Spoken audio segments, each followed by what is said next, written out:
男友想偷腥，我给他扎了2个纸美人，原本只是想给他个教训，没想到居然有人给纸人点了睛。好不容易找到点睛人，却发现那个人居然长得跟我一模一样。等了这么久，你们总算来了。那作画的女人长了一张和我几乎一样的脸，唯一的区别只是她眼角多了一颗痣。何小天，还记得我吗？我怎么可能忘记呢？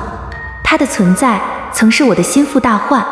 看到爷爷扎的奶奶活过来，父母早逝，没有兄弟姐妹的我，怀着期许扎了个跟我一模一样的纸人。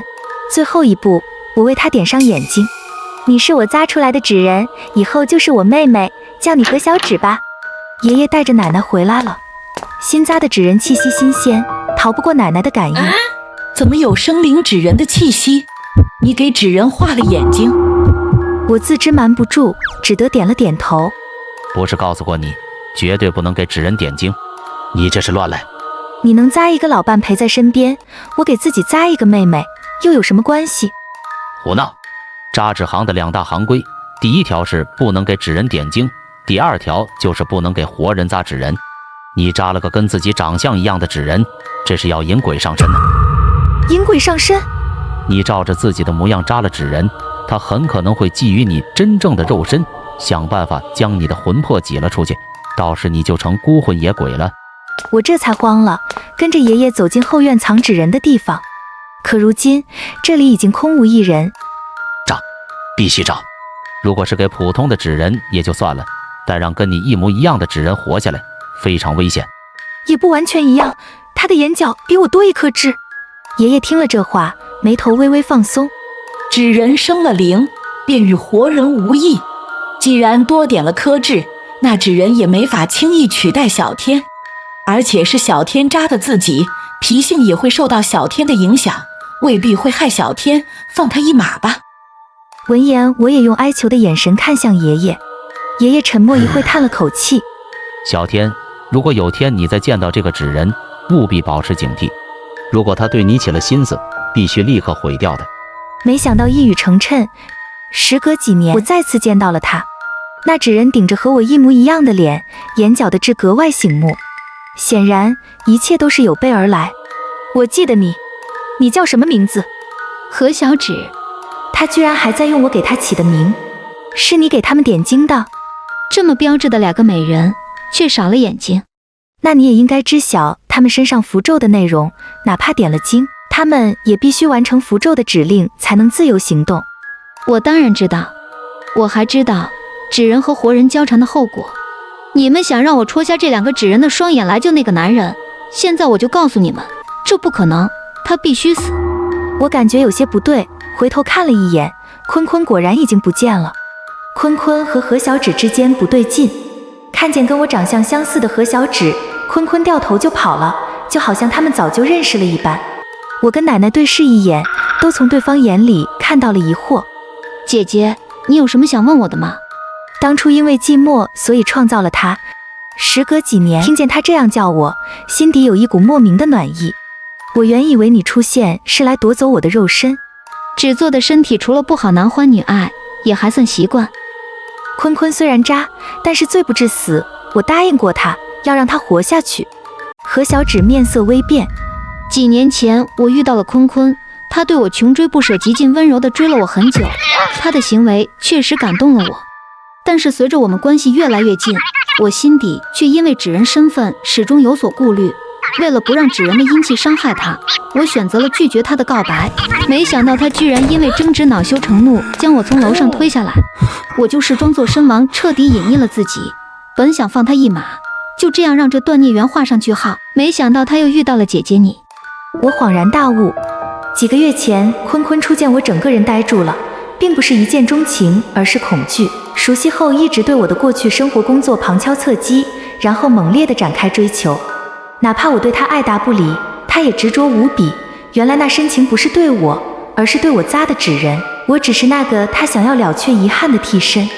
我并不怪他害我，可是看到他接近你，我不能坐视不管。我想告诉你他的真面目，但是我不敢靠近你。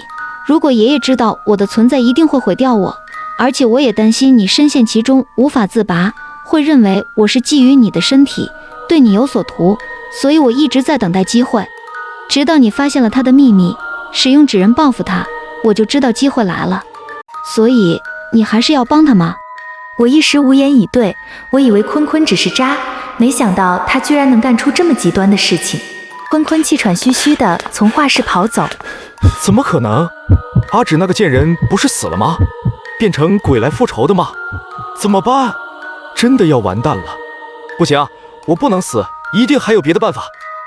他像是做了很大决心般拿出电话。喂，王哥，救救我，带我去见你昨天说的那个泰国来的阿卡大师，只要能救我，顺便让那2个贱人也吃点苦头，多少钱都行。坤坤回到家，颤抖的手里捧着一个黑色的木盒，他的眼里闪过一丝欣喜和疯狂。都是你们逼我的。晚上12点，坤坤坐在沙发上，神情紧绷，又隐隐有一丝期待。耳边传来一阵纸人的轻笑，2个美纸人悄无声息地走到了他的面前，就要来拉他。突然一声婴儿的嬉笑声传来，一只胖乎乎的巨手猛地抓向一个美纸人，落地窗上赫然出现一个巨大的小鬼。美纸人惊呼一声，身形一闪，直接消失了。小鬼愣了愣，舔了舔舌头，猩红的眼珠盯向坤坤。坤坤大汗淋漓地睁开眼，看时间已经是早上6点了。我没事，哈哈，太好了，看来这小鬼真的管用。木盒里赫然是一个泰国小鬼，与常见的金灿灿古曼童雕像不同的是，他周身枯黑，透着丝丝邪气，更像是用一些禁忌材料制作而成。画室里，何小芷拿笔的手一顿，抬头看去，只见身前的2个纸人突然出现，落在地上，极其狼狈。听完美纸人的话，他的脸上也露出一丝凝重。纸人只是借躯引魂，并没有什么修为，招来生灵的魂魄也都只是普通的孤魂野鬼，大多连记忆都不全，更谈不上怨恨冲天。只是纸人能行走在阴阳2界，所以能对人的魂魄做一些牵引，达到害人的目的。遇到猛鬼怨灵都只能绕道走，对小鬼这种凶厉的鬼婴根本没有招架之力。何小芷犹豫了一下，拿起了手机。姐姐，我开门走了进来，一眼就看到坤坤额头上不仅死气更盛，肩上更是多了一个模糊的鬼影。嗨嗨，怎么？来看看我是不是要死了吗？让你失望了吧？我已经找到办法了。你做了什么？我花大价钱找了个靠谱的大师，他帮我请了小鬼，只要每天1滴血，这小鬼就把我当主人。在这小鬼面前，你那2个纸人屁都不是，呵呵。我听爷爷说过，养小鬼在一些周边国家极为流行，原理跟纸人生灵有些类似，也是用各种材料做成小人，只是招引的都是夭折的婴儿和幼童的鬼魂。虽然极为灵验，但是婴灵一般怨念极大，极难控制，大部分人最终都会遭到反噬，下场极惨。这大师不仅要你钱，还要你的命。你什么意思啊？一天1滴血，就帮你干着干呢。你想太多了，那个小鬼现在就趴在你的肩上，他无时无刻都在蚕食你的精魄，滋养自己的灵体。这个大师只是用你养小鬼而已，他一定详细的问了你的地址吧？等你死了，他会来取走这个滋养好的小鬼来为自己所用。坤坤脸色大变，大师确实详细询问了他地址，并反复嘱咐不要把小鬼从河里拿出来。他拿起小鬼，从底下的凹槽拿出一枚 GPS 定位器，想起昨晚小鬼看他的眼神，他的脸色又青了几分。请鬼容易送鬼难，只怕你把这东西还回去或者烧毁，这小鬼也不会轻易放过你。我该怎么办？让你活下来的办法，我的确有一个。什么？你不是见过我奶奶吗？跟正常人差不了多少吧？你想把我变成纸人？纠正下，是把你的魂魄引入纸人。你的肉身已经注定要死，就算那2个纸美人没办法进你的身，这个小鬼也不会放过你，但可以在被鬼差锁魂之前，将你的魂魄引入纸人，便可与正常人无异。小鬼只是要吸食你的精血，你原来的肉体死亡，他也会对你失去兴趣，自行离开。不行，纸人怎么能算人？我不接受。帮你到这我已经仁至义尽，你对小芷做的事我已经全部知道了。你这样的人简直是死不足惜，你就等着死后下地狱享受刀山油锅吧。说完我转身要走，坤坤脸色一白，几乎是爬着过来，像抓住最后一根救命稻草般抓住我的裙子，丑态一览无余，再不复从前的深情演技。等等，小天，我愿意，不过这个小鬼离不开，纸人怎么过来？这个不需要你操心，我已经想到办法。如果让我变成纸人，你不会故意不给我画眼睛吗？当然不会。等小鬼在坤坤身上吃饱喝足，又躺回了木盒后，我把木盒摆在笔记本前播放孩子们都爱看的小鸟嗷嗷，又在鸟集送里点了几大份薯条、汉堡、可乐，全家桶放旁边。那道模糊的影子又爬出来，好奇地看着动画，空气中偶尔隐隐还有几声笑声。这一晚，两个纸美人如约而至，抬走了坤坤。到了大限之日，坤坤生命的最后一天，他躺在沙发上奄奄一息，却不敢合上眼，因为只要闭眼，他就会身临黄泉，被两个美女纸人抬过地府的最后一道坎。我已经按照坤坤的模样扎好纸人，满意吗？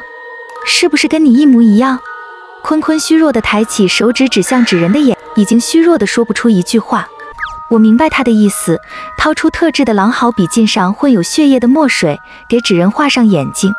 坤坤这才泄了力，放心闭上眼。没多久，他的魂魄缓缓浮出，我用符咒引导他的魂魄进入纸人。当魂魄完全融入后，纸人缓缓睁开了眼睛。我活过来了，真的活过来了。坤坤僵硬地拧动着脖子，新奇地检查他的新躯体，但很快他就发现了不对劲。我的家伙呢？我怎么没有家伙了？我一拍脑门，装作刚刚想起的样子。哎呀，我给忘了，之前扎的纸人都是美女，都忘了男人得多扎一个玩意儿。坤坤几乎快疯了。这种活法，我还能算个男人吗？在门外等候良久的何小芷和两个纸人美女走了进来，上下打量了坤坤一番。姐姐，这法子果然不错，打蛇打7寸，他少了那个工具，也祸害不了别人了。更何况你谎话连篇，自私暴力，本来就算不上男人。你……坤坤最终蹲下身，发出一声绝望的悲鸣。彻底跟坤坤划清关系后，我和何小芷还有两个纸人姐妹重新经营起了扎纸铺。爷爷说的没错，我天生就是吃这碗饭的，不如将自己的优势放到最大。姐姐，你还打算再恋爱吗？扎纸匠阴气重，今后恐怕不好找男人哦。女人还是有钱香，曾经为坤坤牺牲事业，是我最愚蠢的决定。如今我有你这个妹妹，还有4个香香柔柔的美女作伴，还要什么男人？